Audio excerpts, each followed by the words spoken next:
Welcome to the Oasis.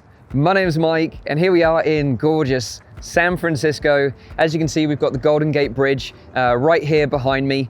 And today we're going to be doing an episode of Ask Mike Anything, the series where I ask you guys and girls to ask me anything you want. It can be about me, can be about VR, can be about beards, can be about Oculus Connect. And I reached out to you guys this week and you've flooded me with loads of amazing questions. So I'm going to answer some of those questions today. But I thought as I'm here in San Francisco, it would be a perfect opportunity to sort of take you guys and girls with me around this beautiful city, show you some of the hotspots and answer some of your questions at the same time.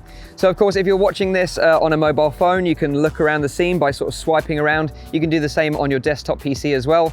But the best way to watch this content is with a VR headset, of course, something like the Oculus Go or the Oculus Quest, or even any PC-based VR headset using the YouTube VR app. And then you can really get a sense of presence, feeling like you're coming on this adventure with me. So I hope you guys and girls enjoy this one. And without further ado, let's dive in. So the first question, let's kick this off with a real juicy one. This is from German Rifter, and he asks, since Oculus announced and demoed it at OC6, in your opinion, will hand tracking become an alternative to controllers in gaming? What other fields, education, social, healthcare, in VR, do you think would most benefit from this tech the most? And I think it's a fantastic question because I think a few people were concerned about the hand tracking demo that was given at Oculus Connect and how that would apply to gaming. And I got to speak to the Beat Saber devs actually, and it was one of the first questions I asked them when I saw them is, when are we going to be playing Beat Saber with like hand tracking technology? But that's not going to happen anytime soon anyway. Maybe in the future, but just not right now. From my experience, having tried it, very slow, controlled movements with your hands work absolutely fine. So you can sort of pinch the different fingers, give some, signs with your hands. Slow, controlled movements work fine. But as soon as one hand goes in front of the other and includes the other one, the hands disappear. So it's not an ideal controller input method for gaming. However, where I think this technology will really shine is in social experiences, something like big screen or alt space or VR chat. I think that's where this is really going to shine. And of course in industry as well, because they had this industry sort of business demo there where you had a house with leaks in it where you had to sort of point to the puddles of water, whether it could be cleaned up or whether it had to be repaired, like permanent water damage. So that was a real sign of that this technology is really aimed at business, but of course it will go into social, but I don't think we'll see anything in the gaming sphere, particularly on the Quest, in the sort of near future. So I hope that answers the question. So this is a great question from that guy Kevin on Twitter, and he asks, do you think VR as a platform going forward is going to be a primarily gaming space, or do you think it needs to be a balance of multiple experiences like movies and education? It's a really great question because the thing is, VR was obviously born on gaming. The gamers have held up the VR industry for the last few years now.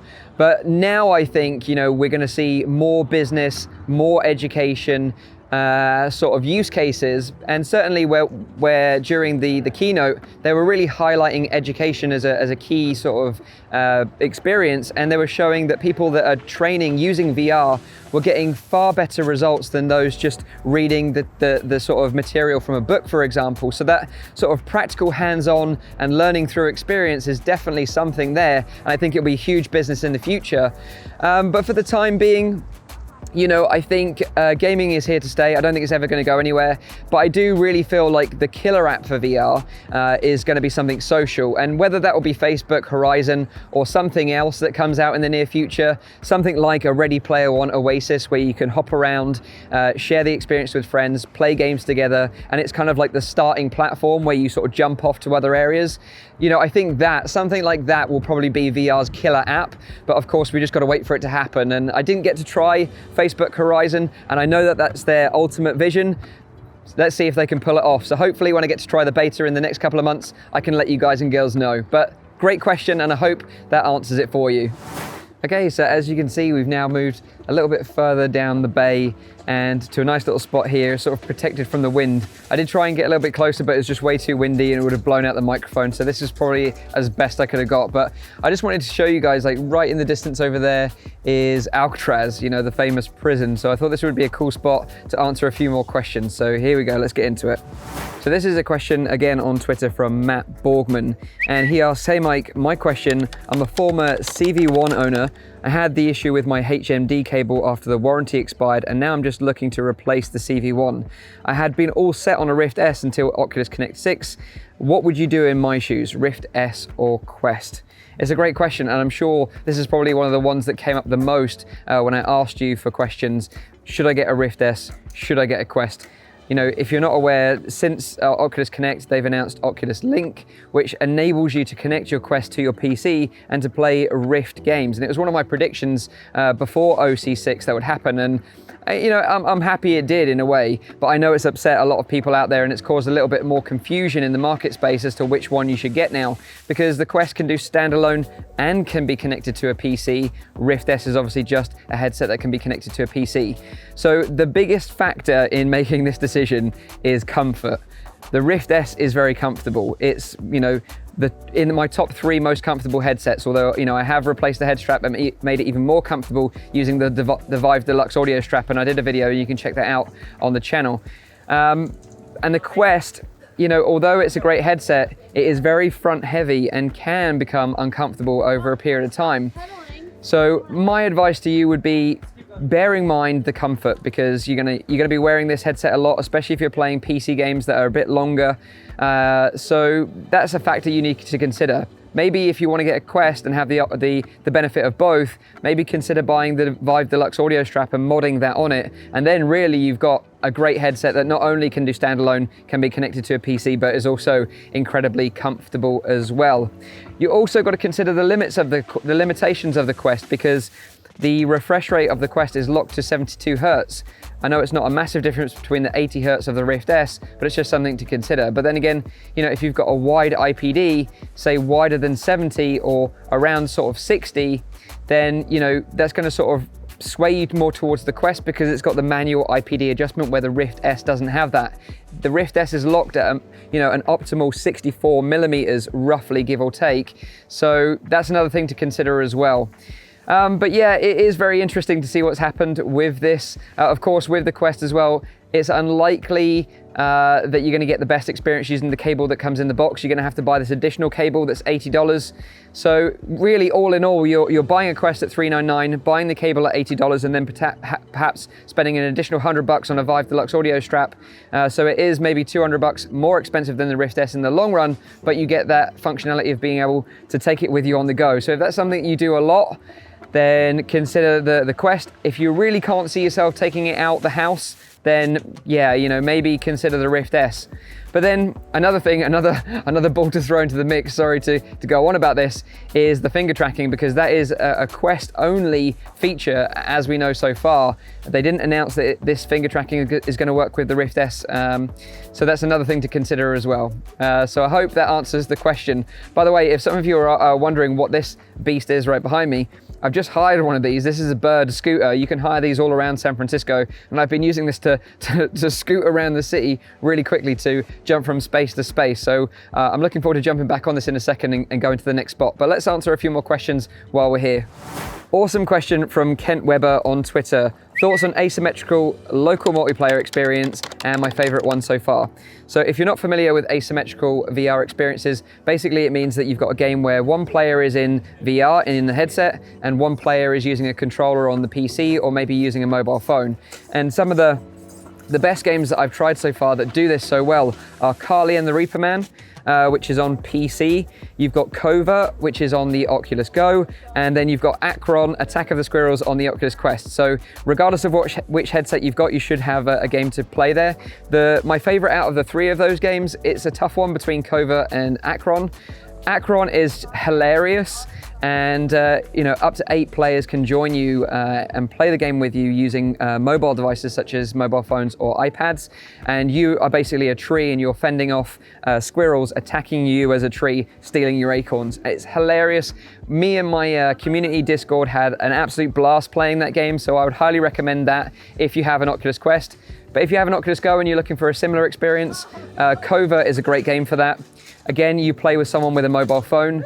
They act as your sort of like eyes and ears and have access to the blueprints of the building, and you have to infiltrate that building and steal something in VR as kind of like a thief.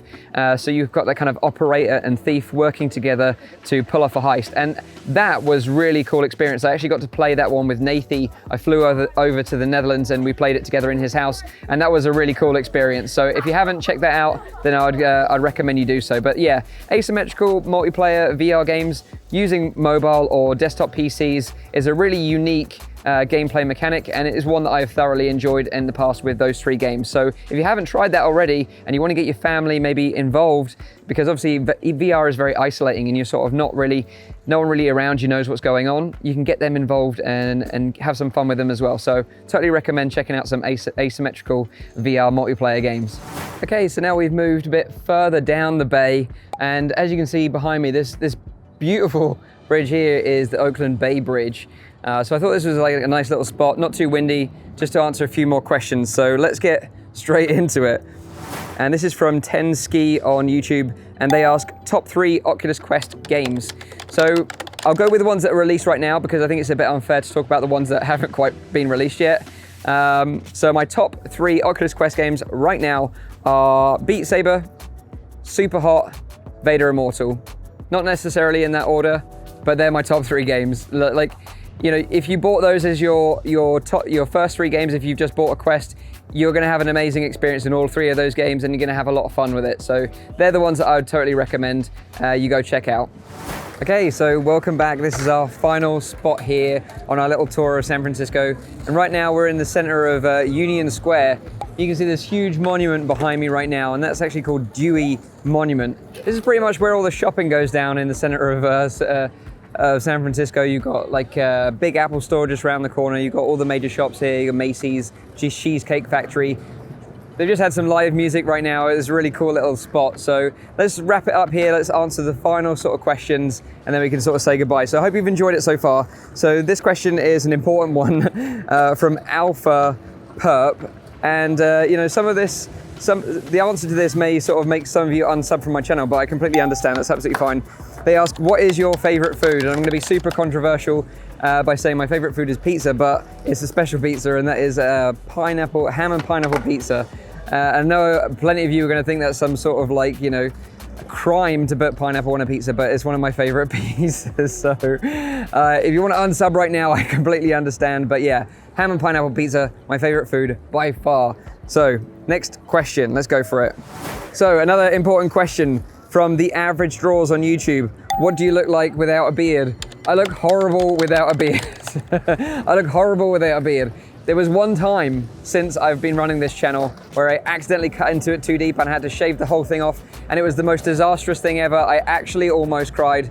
It was terrible. So if you want to go back, there is pictures on my Twitter of me without a beard. It's hideous though, I wouldn't recommend it. Without a beard, I just don't look right. I totally suit a beard, and that's fine. You know, as I don't have any hair on my head, at least I have some hair on my face, and if I don't have that, then I'm naked essentially. So yeah, I look weird without a beard. Let's pray to the beard gods that I never make a mistake trimming this thing up and I have to take the whole thing off again. That'll be a very sad day, I tell you. So there you go. So yeah, that is the sort of roundup of this episode of Ask Mike Anything. It's been really different actually, recording this outside for a change, not doing it in the studio like normal. And it's been great exploring San Francisco, going to see the Golden Gate Bridge, the Bay Bridge, and you know, inviting you along with me to sort of not only sort of find out more about me, the VR, and my thoughts on Oculus Connect, but also maybe see a bit of San Francisco as well. So I'd be super intrigued if you guys and girls have enjoyed this format. Maybe if you did, maybe next time I do an episode of Ask Mike Anything, maybe I'll travel down to London and film it around London. But let me know what you guys and girls think in the comments down below. Thank you for joining me on this journey. And yeah, so leave a like if you like the video. Make sure you're subscribed for all my future content. And as always, I'll see you on the next one. Cheers.